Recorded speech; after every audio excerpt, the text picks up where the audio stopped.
News Now is brought to you by the Bank of Guam, the People's Bank.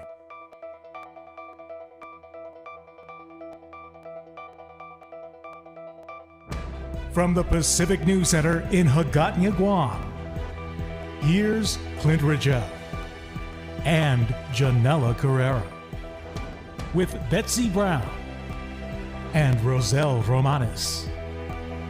PNC Sports with Blake Watson. And weather with Joanna O.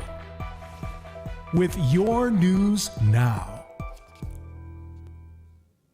Hafide and good evening. You're watching the Pacific News Center. We are broadcasting live in Guam and in Saipan. I'm Janella Carrera. Welcome to our rare all-female newscast tonight. At the top of your news, PNC got a media tour of the new hospital being built up in Derido today, led by hospital and construction management, to dispel rumors that the structural integrity of the new Guam Regional Medical City is compromised. DCK Pacific Project Director Don Hergenreder says finding construction problems at a hospital site is to be expected, and the faulty rebar connectors at the Guam Regional Medical City in no way compromises the structural integrity of the entire facility. It's an issue, he says, was first discovered just a few weeks before the last major earthquake in September of last year. We saw a minor crack several months ago. It was maybe a 1/16 of an inch wide. We thought initially it was because the building is conditioned now, cold inside, hot outside. It was adjusting, expanding and contracting. Then we had that earthquake event. After that event, we noticed on 4th floor, column line 9, that we saw this separation had grown a little bit. We're not talking gaping holes here, folks. So DCK called in a consultant who recommended that the couplers or rebar connectors be replaced. Now, this is an example of one of the areas where the faulty rebar connectors were found. Project Director Don Hergenreder says that some of them were faulty, some of them were not faulty, but they were indeed found throughout the entire hospital. Now, for good measure, he says they will replace all of the rebar connectors. Are you going to be using different types of couplers now, though? We are using the exact coupler that the structural engineer has told us we needed to, because this is what was specified in the contract documents. The engineer of record for GRMC is Baldridge and Associates. As far as rumors that the hospital is unsafe, Hergenreder says it's simply not true. And I'd love to meet the person that actually makes those kind of accusations. They don't have a clue what they're talking about. I've built $3 billion worth of hospitals in my career. Every hospital has some kind of a problem. While the replacement of these faulty rebar connectors may cause a slight delay, there are bigger issues at play here. I mean, I don't know where you're getting this delay anyhow. Just to be clear.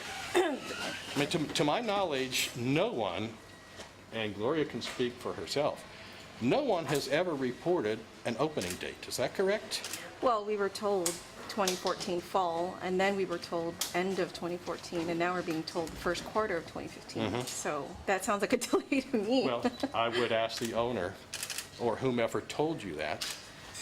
You certainly didn't ask me. Hergenreder says other contributing factors include weather changes as well. COO Gloria Long says the anticipated opening date is still set for the end of the first quarter or the beginning of the second quarter. And in other news, a 29-year-old man is being held on $100,000 cash bail for the forcible rape of a woman who is deaf. Edison Santos Jr. is charged with 3 counts first-degree criminal sexual conduct and 3 counts second-degree CSC. A magistrate's report says the victim was living in the same residence and was friends with Santos' sister. Through a sign language interpreter, the victim told police that Santos had raped her forcibly on 3 separate occasions. The first time was the day after last Christmas.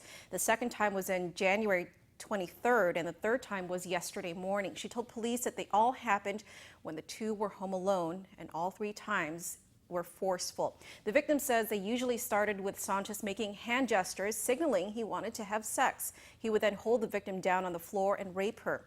The victim, who was unable to speak, much less scream for help, struggled each time, but says Santos was too strong for her. The last time she was raped, the victim says she was in extreme pain and was able to communicate to her coworker about what happened. Now, police say they interviewed Santos, who told them that the sex was consensual. He also showed police text messages from the victim, some of which talked about getting pregnant. Santos is due back in court on February 6th, at 4 p.m.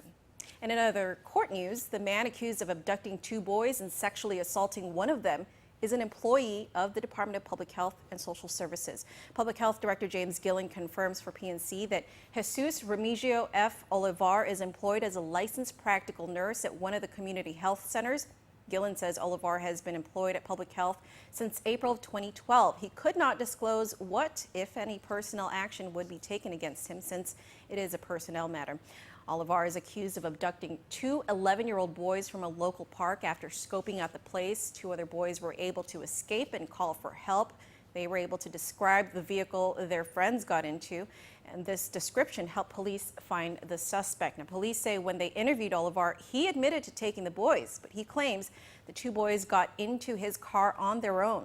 Olivar then told police that he took the boys to his home and sexually assaulted one of them. Olivar is being held on $100,000 cash bail. His next hearing is on February 4th at 4 p.m. A brand new charter school opened this morning. iLearn Academy promises to integrate technology with education. PNC's Betsy Brown joins us with more. Betsy. Thanks, Janella. iLearn Academy Charter School is the second charter school to open on Guam. Today we headed to their Jigo campus to see how the first day of class was going and what the students think of their new school. I think it's very interesting here and new stuff, not like my other school. What's different about it? It's like having to dance and learn new stuff, not like my other school. Students were overwhelmed with opportunities today as they attended their first day of classes at iLearn Academy Charter School. So what sets the island's second charter school apart from every other school on island? Well, for starters, each student will be assigned their own iPad. Vice Principal Rachel Alcaro explains that these iPads will be used in place of textbooks. The iPad will be used every day in the classroom because it is their textbook, so all their ebooks are going to be in it, the apps they're going to use to supplement it, our Achieve 3000 reading program is going to be in the iPad.